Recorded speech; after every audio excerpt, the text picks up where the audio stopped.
I'm Diana Ideus, Master Certified Coach with the International Coaching Federation. This video is part of a series created by Hawthorne Union and the mentor coaches at Hawthorne Union to support coaches and coach curious in their pursuit of a credential through the International Coaching Federation. So one of the areas that we get a lot of questions about are the performance evaluations, which are the recorded calls with exams that people submit as part of their application to become credentialed coach. So I'm going to talk to you a little bit more about the resources and things that you can look to, as well as how ICF assessors are trained at the PCC level to listen and assess calls. Please note, if you are applying for the ACC level or the MCC level, the ICF is in the process of evaluating and creating different bars or markers to establish this. This video is particularly about the PCC markers. However, I do think that just as a best practice, whether you're looking at associate certified coach, master certified coach, or professional certified coach, so that's ACC, MCC, or PCC, the PCC markers give us a good foundation. So bringing you back to the Coach Federation org site, you can just go ahead and search for performance evaluation, or this is under credentials and standards. Depending on the ICF program or ICF approved program you've taken, you may not need to do this part. So that's something to check in to see if you've already done it. And actually your application to apply for ICF credential should indicate to you whether you need to upload calls and transcripts or not.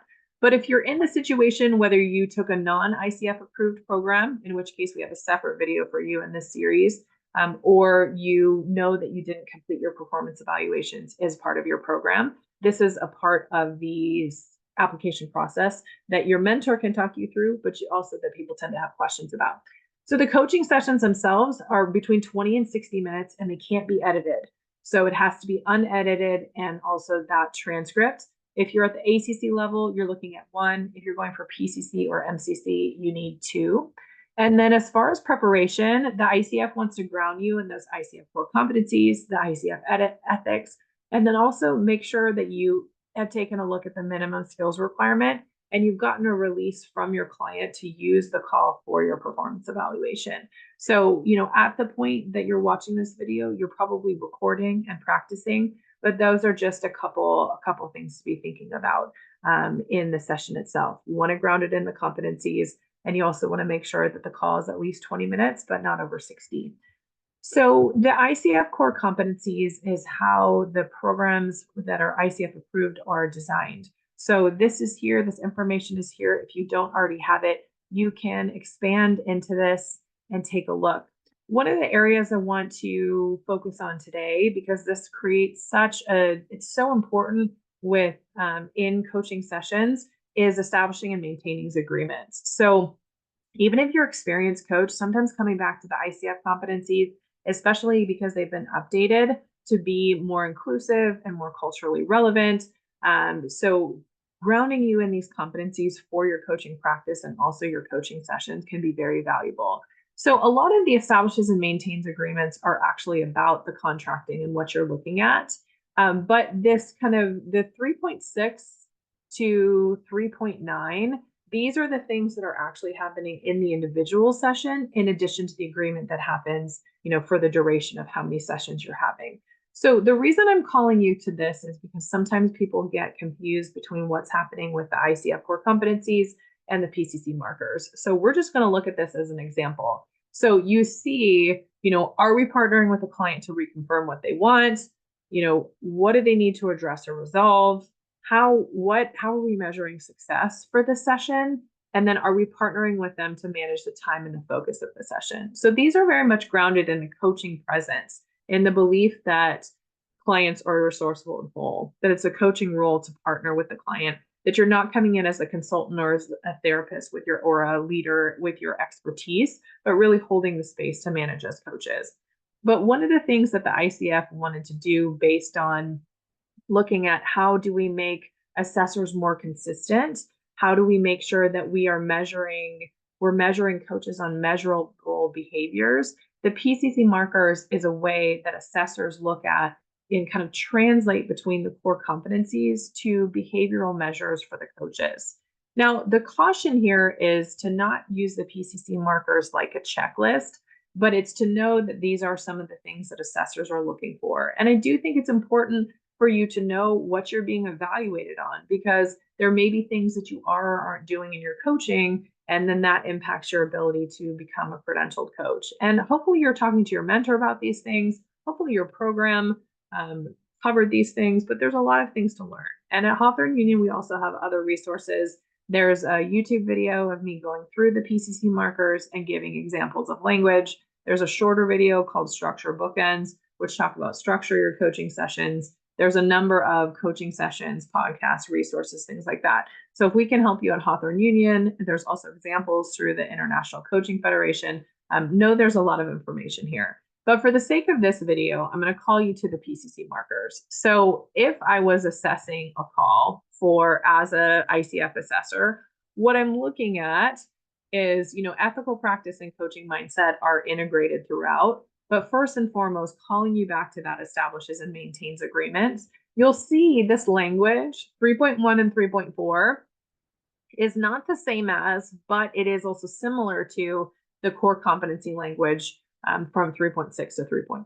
And you don't have to remember these numbers. When you take the coach knowledge assessment, there's no, hey, what's competency 3 and what's 3.1? It's just that, if I was assessing a call as an ICF assessor, whether that's for a program or for the ICF portfolio path, this is the document that I'm using to take a look at a call and establish. So does the coach partner with the client to what they want to accomplish? Are those success measures established and reconfirmed? Have you talked about what's important to or meaningful for the client? What would it be like if they had those things? And then what do they believe they need to address or resolve to achieve what they want in the session? Here's the thing, the PCC markers are not a checklist. You don't have to do all of these things, but you do want to look at hitting the quote unquote majority of the competencies. So for example, I as a coach tend to be pretty light on 3.4. I hit pretty hard on 3.1 through 3.3. That's my style. That's how I structure the coaching sessions. If you listen to my coaching sessions on the Hawthorne Union resource page or watch my videos on YouTube, you'll hear me hit 3.1, 3.2, 3.3, 3.4 as relevant. So that's part of why your coach training program and potentially your mentor coaches haven't called you towards the PCC markers. We don't want it to be a confusing amount of information. But as an assessor and as an educator, I just think it's important to look at what you're being evaluated on. A tool that I find helpful for looking at this is RaeNotes. This is not an endorsed or paid for video by RaeNotes. However, they have invested time and talked to mentors and specifically have a niched part of their service, which is related to ICF assessing. So all of the mentees and mentors at Hawthorne Union use RaeNotes for our individual sessions. This is what we recommend. Cost effective, lots of features. So the cool thing is, whether you're using this or not, I do think there's value in listening to yourself coach. Sometimes coaches find that really painful, but how else are you going to learn and grow and improve? It's not just about someone else listening to you and saying, this is what you need to do. It's also about you being able to hear it. So what I like, and this is actually a new feature, I haven't seen this before. What I like is you can tell based on the coach being blue and the client being green, you can tell who's talking. This is also a good number of minutes and kind of set up. There's some fun features as well. So if I wanted to actually turn the client off and just look at what the coach was saying, I would be able to. So your assessor, and the reason that you have to turn in transcripts is your assessor is going to be listening to your call, and they're also going to be looking at your transcript. And it's almost it's like a medical coding of what you're saying and doing based on the PCC markers. So for example, what would you like to focus on today? So when we look at that and we look at established and maintains agreements, that identifies what to accomplish. It doesn't mean that that's done. There might be other markers that hit 3.1. We haven't gone into measures of success, explored what is important, or defined what to address. That's just the kind of initial focus. And the nice thing is your mentor or you can go ahead and mark these things. And then if you do want to mark these things, you're able to export them and kind of see over time. And something I value about RaeNotes as well is they've also taken feedback into account. So if you have features that you would like to see or things you think that would be even better, whether you're a mentor or mentee, I recommend you reach out to them, as I've made requests that they've implemented, and I really appreciate that. So, what would you like to focus on today? That starts. This is also an open-ended question. So the thing is that what you say, it's not like, oh, I have to make sure I say 3.1 and 3.2 and 8.6. It's just a matter of, this is an open-ended question. It's client-centric and focused. I'm not going to mark all the things that would potentially mark. I'm just going to mark right now, for the sake of this example, identifies what to accomplish to show you as an example and show you the features. But your assessor is looking at everything you're saying as a coach and looking at how it matches to the PCC markers. And it's not because the ICF core competencies aren't valid here. It's because the PCC markers are the translation into observable behaviors. And if you want to hear more from the ICF, I'm not employed by the ICF, but if you want to hear more from the ICF, there's videos and you can double click on that on their site. So then as we progress, so if I was assessing this call, we would keep going. And so then the next thing the coach says, it sounds like there was maybe a little hesitation and maybe humor there. What's coming up for you? So this is not necessarily specifically related to the agreement. This is a deeper dive, but in order for this call to pass at the PCC level, and actually this call passed at the MCC level, this is one of my exams, hooray! But in order for this to pass, these other, at least the majority of these other markers for establishing and maintaining agreements have to get hit. And I'm not going to go into all of that detail, but know that these are calls and exams, especially if you're interested in working with me on the MCC level. These are things that I share, so you're able to see examples of calls that passed and calls that didn't.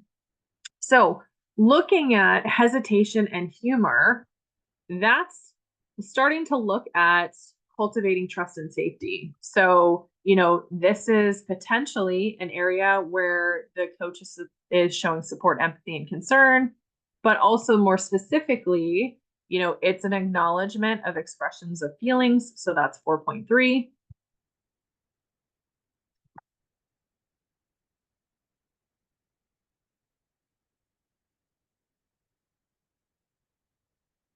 And then what's coming up for you?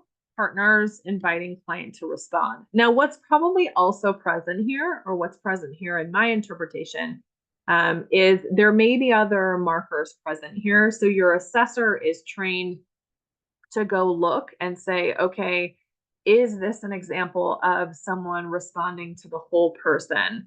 If this is potentially an example of an open-ended question, of the coach being more concise and listening, kind of that active listening. So it's not to say that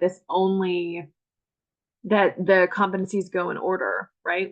I had an agreement question. The next thing the coach says is more kind of focusing on trust. So these kind of hop around, but this is an example of what your assessor is doing to determine whether or not your performance evaluation qualifies or not. So one of the things I would call you back to, both in your calls, if you're self-studying or if you're working with a mentor, and this is something I do with my mentees, is I like to look at the beginning. So sometimes I will turn the client off so we can just kind of, for the sake of time, focus on what the coach is saying. That's not something your assessor is doing. They're listening to and reading everything. But looking at the what I call bookend structure, what's happening in the beginning, you can usually tell, or I can usually tell, if a call is going to pass at a PCC level or is a contender to pass at an MCC level based on the agreement. So time spent in the agreement is time well spent. This is definitely an area, if you are trying to aspire for the next level, this is potentially an area you want to focus on. Another area to potentially consider is what comes at the end. So I find, and I tell my mentees, that if you focus on the bookends, usually the middle takes care of itself.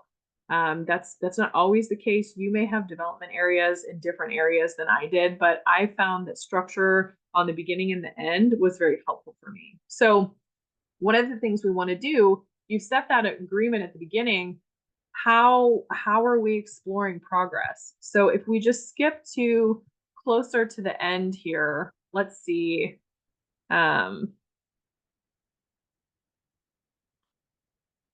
Let's see if we can see where I check in. Here we go.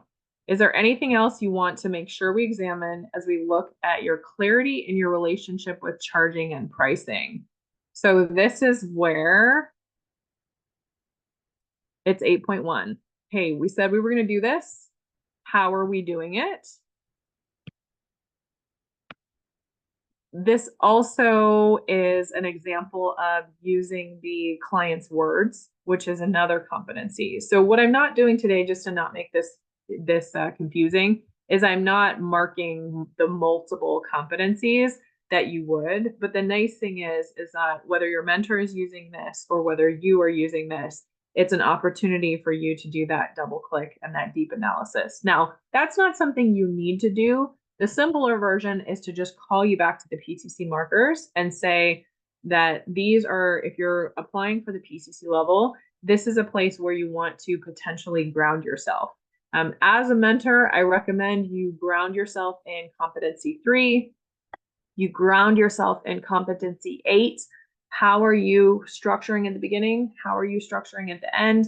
You'll hear my samples or the structure bookend video, but find your own language and how you do it, or you're welcome to use mine if it feels like a fit. And then take a look at the middle and work with your mentor in the middle to see kind of what areas might be strengths for you and what areas might be areas of development. And remember, you don't have to cover everything. But for example, coach inquiring about or exploring the words the client's using, the emotions, the energy shifts. These are things that I lean into pretty heavily in my coaching, especially as I transition from the PCC or MCC level. I don't usually summarize unless I don't understand something. I find that often coaches who are newer summarize constantly, but they're not necessarily clicking the other competencies or the PCC markers for listens actively. So hopefully this video feels helpful and not overwhelming. The intent here is to just give you a little bit more information. So if you are looking to turn in your performance evaluations, if you're feeling like, okay, I need more training or I need more support to get ready, the PCC markers are how ICF assessors assess at the PCC level. And even if you're just looking to elevate your coaching to the next level, these can be good things to take a look at. And RaeNotes is a great tool. So hopefully this was helpful. I encourage you to check out Hawthorne Union. We have videos on YouTube and a bunch of resources on our resource page. If we can help you, it's info@hawthorneunion.com. I'm happy to support you in your pursuit of your coach credential, and best wishes.